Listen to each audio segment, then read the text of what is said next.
Well, I'm David McDougall in Baghdad, where 250 new Iraqi military officers graduated today in a ceremony attended by General Petraeus.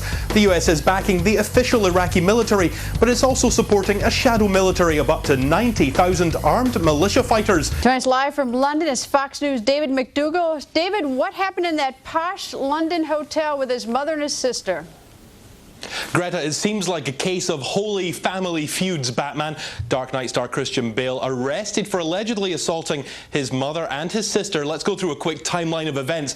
The incident was said to have happened on Sunday at the Dorchester Hotel, which really has become a home from home for many Hollywood A-listers while they're staying in London. After months of training in their makeshift classrooms, the Iraqi pilots and aircrew go from here on the ground to up here in the sky, where the fledgling Iraqi Air Force is already flying missions, a role that's only set to increase in the years ahead. Bring us up to speed with the state of the fighting, because it seems to have spread now, Basra, Baghdad and Kabul as well now. Andrew, good morning. Well, of course, most of the fighting has been centred on Basra. As you said, the major development overnight was some airstrikes where these civilians are said to have been killed. The Americans are looking into that incident. There is a partial ceasefire in place in Basra. The Iraqi forces have been told not to engage the Mahdi army militias where possible. This allows time for food and water and medical supplies to get into the city. It also allows time for Basra residents who want to leave can in fact get out if they choose. Correspondent David McDougall reports it is the latest in a growing number of female suicide attacks. This is the aftermath of an explosion near Bakuba earlier today which killed at least 8 people. The woman, wearing an explosive belt, simply walked into a crowded market and blew herself up. Female bombers are the increasingly popular weapon of choice for Al-Qaeda in Iraq. Once uncommon, a number of women have killed themselves in the last 6 months. The exact figures are difficult to pin down due to the severe damage done to each bomber's body. Terrorists have found a weak spot within the security apparatus through women, because they do not get searched as thoroughly as men get searched, simply because policewomen are not equipped like policemen are. Maysoon al-Damluji is a member of Iraq's parliament and a passionate advocate for women's rights. So what do you think motivates these women to blow themselves up? Is it ideology? Is there family pressure or pure hatred? I have no idea. It really is beyond me. I mean, these people must have such strong doctrines that they believe in. I mean, I think life is the most precious gift that anyone has. I mean, why would anyone give away this gift is beyond me. For those would-be female terrorists who failed to blow themselves up, a sentence in Baghdad's women's prison awaits them, where life is harsh and unrelenting. I'm supposedly charged with terrorism, but I am a university student. Is terrorism linked with being a student? The Interior Ministry police brought me here, but what terrorism did I commit to be brought to this place? A recent UN report says Iraqi courts are failing to meet minimum fair trial standards.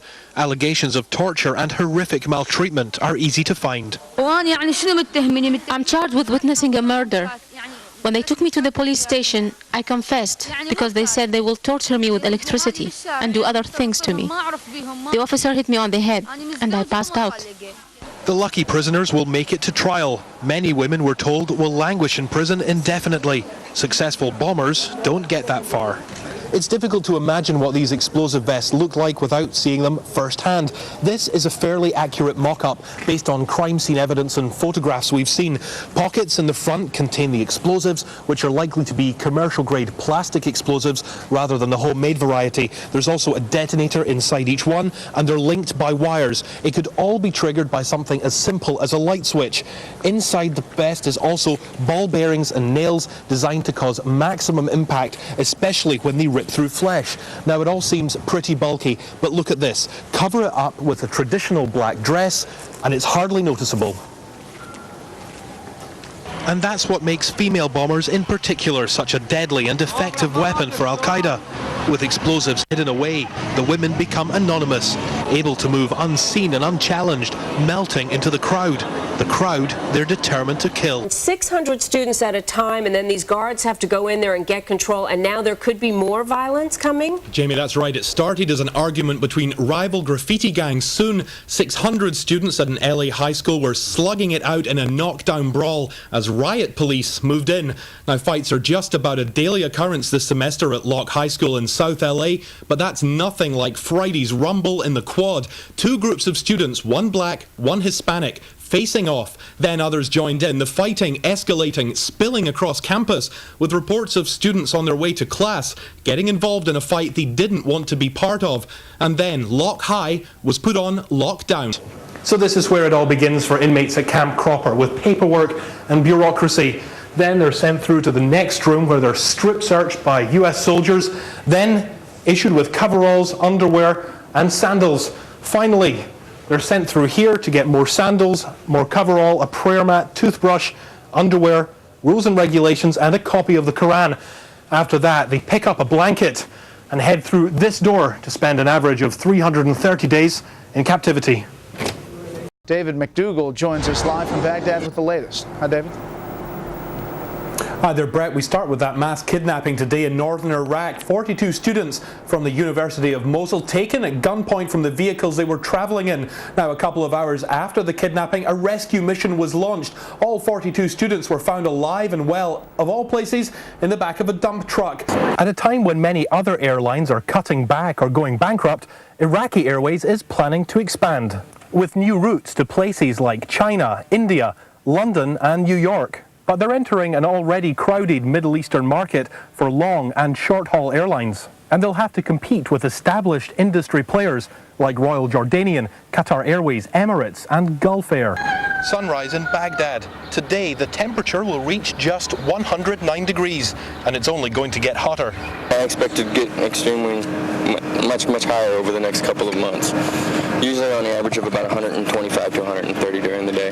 Outside this military hospital, staff check the day's heat index, a warning for soldiers on how hot it's going to be, how much to drink, how long to work and when to stay in the shade, all designed to avoid serious heat-related injuries.